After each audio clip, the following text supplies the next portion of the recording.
Сәлем достар, осы сезонда жасалатын хит болып жатқан асқабақтан қарапайым, дәмді болып шығатын рецептімен бөлісетін боламын пирогтың. Ал ендеше кеттік. Мен осындай жүгері ұнын және күріш ұнын қолдандым. Сіздер қарапайым бидай ұнынмен қолдансаңыздар болады, жасасаңыздар.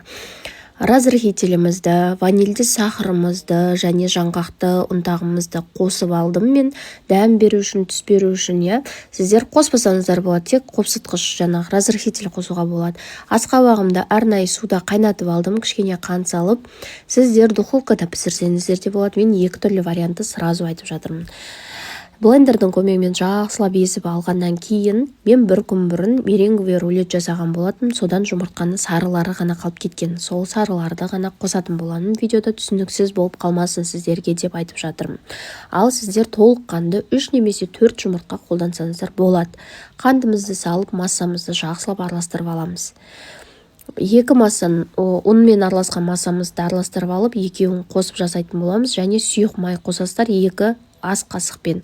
Описание бөліміне барлық құрамды жазып кететін боламын. Қызып тұрған пешке қалыбымызға құйып арнайы 180 градусқа жіберетін боламыз. Менің Instagram, YouTube каналдарыма жазылып, тіркеліп, лайк басып, комментарий жазуды ұмытпаңыз. Және сақтап алыңыз, жоғалтып алмас үшін.